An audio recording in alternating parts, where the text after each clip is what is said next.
Hey, you guys remember Dark Souls? That's a video game. Anyways, Daemon X Machina is a lot like Dark Souls. I can't even do that line with a straight face. However, we are actually going to talk about Dark Souls for a second because it kind of relates to what I'm going to talk about next. So there's this game called kavv out right now. You might have heard of it, but it's basically if you took Dark Souls and slapped big anime titties on it. That's what kavv is, essentially. Now, if you're a cultured man such as myself, you would probably assume that putting big anime titties on things solves most problems video games currently have in the modern era. However, it's not entirely true. For example, if you take a game like Armored Core, also developed by From Software, and slap big anime titties on a mech, it doesn't work as well. And we're going to talk about why that is.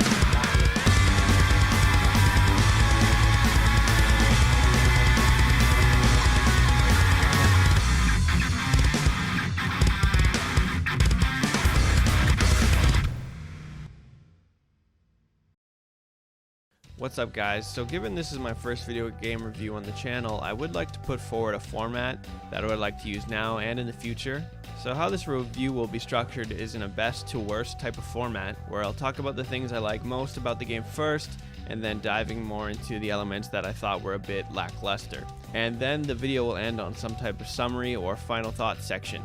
Alright, cool. So with that review structure in mind, the first part we're going to talk about is music. Second, we'll talk about visuals. Third, gameplay. Fourth, animation. And 5, story. These background tracks are like straight banging, dude. So while I think that the gameplay is ultimately what determines the level of enjoyment you'll have with the game, everything surrounding that serves to heighten the gameplay experience. Every piece is important to the whole. The music in this game offers a lot during the actual gameplay though. Filled with metal guitar riffs giving the game an added feeling of attitude, digital synths and sound waves filling up the bits and pieces of the tracks to remind you, hey, this is a game with giant fighting robots. And lastly, some orchestras worked into some of the other tracks to really provide a sense of quote-unquote epicness to some of the fights.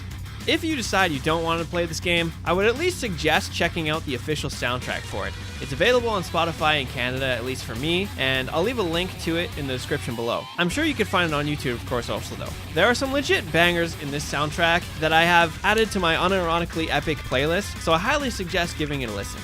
The music's hard-hitting sections definitely kick in at the right moments, especially when it comes to boss fights. It definitely makes you feel like a kick-ass mercenary, taking on these giant machines with these killer tracks filling in the background amongst lasers, rockets, and bullet sounds going off, and jet blasters ringing in your ears.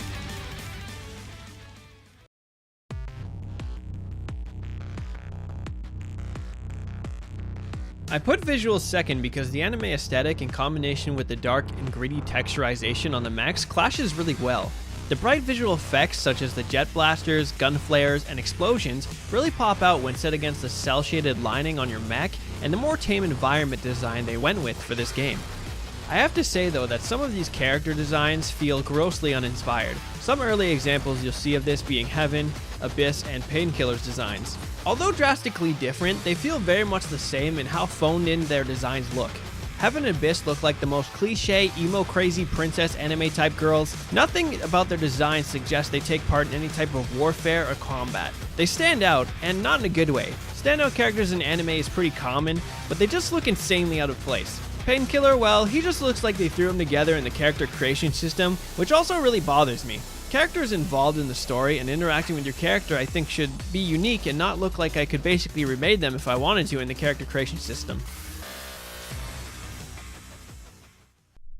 Now you may have noticed that the first 2 sections of this review went pretty smoothly, and that's because I was pretty pleased with those parts of the game. However, now we begin to enter into the realm of sadness. And like many people dealing with overwhelming amounts of sadness, we turn to the one thing that brings us closest together, but also unnerves the most mentally stable amongst us.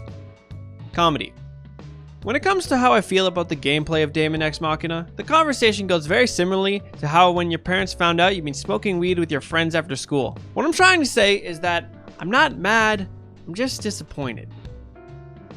I'll be honest, the only other mech series I really got into was Armored Core, and while that game series was super fun, this game added some new mechanics into the mix. These mechanics make the game really fun to play at the highest speeds possible, and make you want to take on as much as you can handle. This would be great and would feel great also if it wasn't for the game's performance on the Switch itself. The frame rates in this game are brutal, and get even worse when you try to really move around a lot and rotating the camera constantly. There were times even during the stream that a drop in frames was visibly noticeable by my friends. Dude, it looks so painful. I don't know how you can be playing that right now. Well, I'll be playing it for the last 10 hours, so my brain's just like, yep, there's going to be some frame drop, but just hold the joystick in that direction, you'll end up there, partner. To describe the mechanics briefly, you switch between different states for your mech. One state lets you do more damage with your weapons, another lets you boost faster, and the last one surrounds you in a shield that will take a majority of damage from large attacks. One thing I wish the game did more was create situations where the shield form had to be relied upon in order to survive certain boss battles or huge attacks, because in reality, it was the form I used the least amount. Although, I did definitely prioritize speed over everything else with my mech's build, so it was unlikely I would get hit just because of how fast I was moving anyways. So even though I just gave some pointers on the gameplay just now, I would like to try and touch on some of the nitty-gritty elements of the gameplay experience overall. Full disclosure, I did not finish this game. Did not see it to completion, which, to be fair, isn't an uncommon relationship for me to have with single-player games if they can't hold my attention in any interesting or meaningful way. So the one and only 10-hour session I did sink into this game, I would say was fun for the first 5 to 6 hours of it. It was at this point that one of the issues I've kind of always had with mech games started to rear its ugly head, and that is repetitive main missions and super boring and uninteresting side missions. There is one side mission imprinted in my memory, and it's only there because I remember so vividly how bored I was doing the mission. And that's kind of funny to think about because the whole point of this side mission is that you get to experience being one of the giant, huge robots you fought at the beginning of the game, which doesn't sound boring because it almost destroyed me. And you get to experience being that thing. Another thing, of those 10 hours I played, I only experienced one mission where I played as my character. Few questions around that. If you want to break up the mech non-stop action with some normie human gameplay, why did you put me in levels that were clearly designed for mech scale, not a human person? Also, if this is only going to happen once in my 10-hour play session, why is there so many human skills in the skill tree? Another also here, why is the human skill tree and the mech skill tree shared? That doesn't make a lot of sense to me considering this is a mech-centric gameplay experience. So with all this information, you could probably tell why the gameplay is at the middle of the road in this review. If you're looking for that nostalgic mech gameplay experience, you will definitely get that, but you can tell the developers definitely wanted it to be more than that. However, some of those things they added to make the game have more of its own identity outside of the music and the visuals do fall unfortunately mostly flat, and that's what we're going to talk about next. So here's the thing. The visuals in this game are awesome, right? I think that's hard to argue with. In fact, I think they stand out so well that they often distract you from noticing some of the really lifeless animation in this game. The place this is most obvious is when you see the pilots inside of their mechs. Usually the only things moving when inside of the mechs with these pilots is their mouths and their eyes generally. Even in scenes where the pilots are bruised, battered, and bloodied, they're just sitting there in their mechs talking as they normally would. It's really weird. Another clear example of this is when you, for whatever reason, decide to get out of your mech. If you look at this animation, it's like, wow, cool anime flip.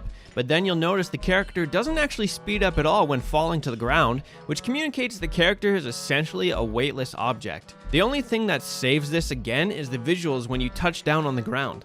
When it comes to the animation of the mechs in cutscenes, the most you'll see are some basic gestures to communicate some kind of emotion that is relevant to the text on screen and what the voice lines are saying, but a lot of the intensity comes from the camera zooming in and out or moving really quickly to communicate something more.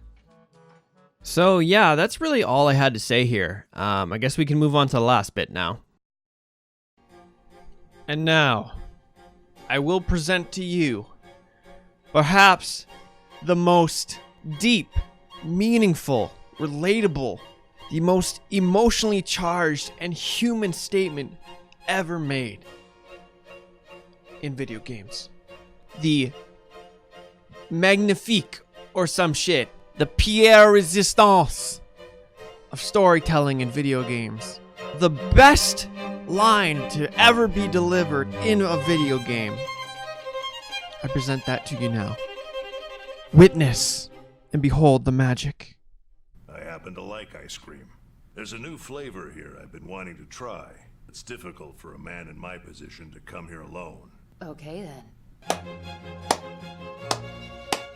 Amazing. Fantastic. The best thing I've ever seen. Amazing.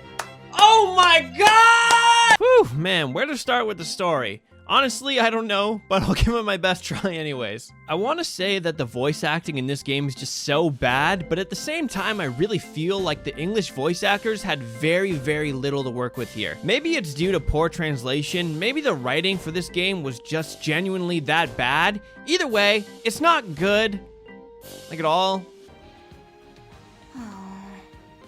What are you sulking about? I just wish everyone would die.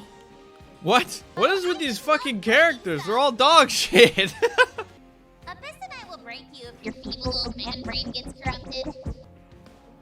Won't be necessary. So due to some of the poor writing for certain characters, in combination with the poor delivery, just makes the characters feel super, super alien. Okay, I don't know if this is just me and the way I perceive anime games in general, but it seems like no matter what type of game it is, they push the story on you like it's this thing I should really be getting invested into. But it's basically just the game crying at you like, Notice me, senpai, notice me.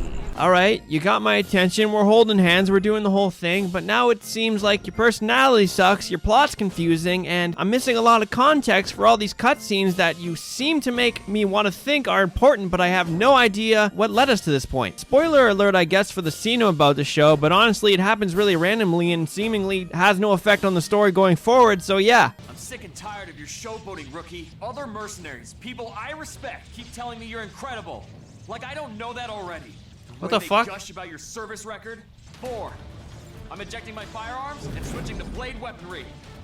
Increase generator output to maximum. We're hashing this out up close and personal. What the fuck? We were like so chill, dude, and now you hate me. This makes no sense. PG, what the hell?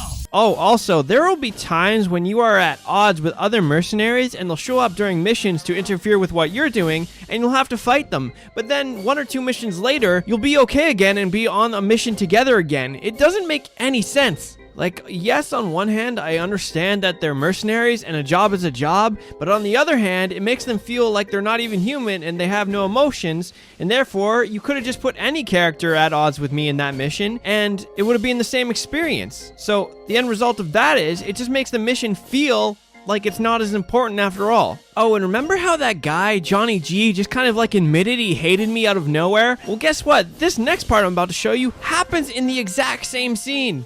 Hey, I know I said I was willing to die and all, but that doesn't mean I was planning on it or anything.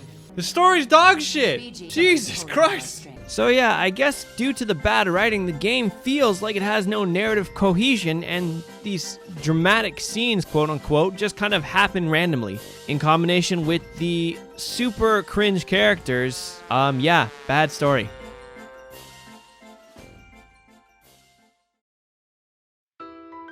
So where does that leave you?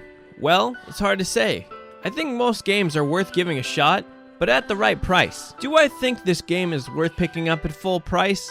Not really. Unless you're a die-hard mech game fan looking for something to fill that void, full price is not where it's at in my opinion. 50 to 60% off though, that's more around the price I would be willing to pick up this game at. The single player experience I think is worth it at that point.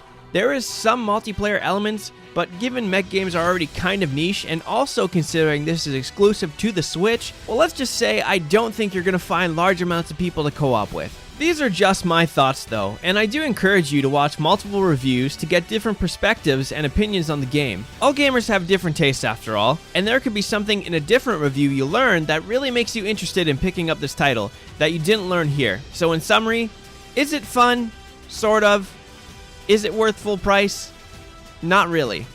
Anyways, yeah, that's about all I had to say on the game. So that means the review's over. You can Go somewhere else if you want now. However, if you feel like there was something I didn't mention or mentioned incorrectly, you can comment down below and I'll pin the comment if it's actually good and not just a shit post.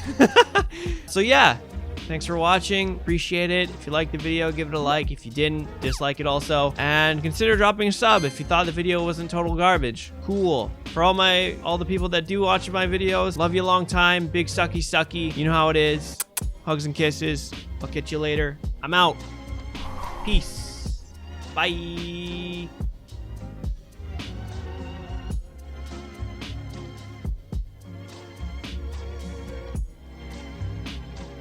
Daemon X Machina is a great game. With shitty performance. It's a great game if the only thing you like about it is fighting robots. Everything else fucking sucks.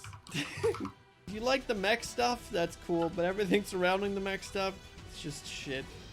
You know, it's a good time. It has multiplayer. Pretty cool.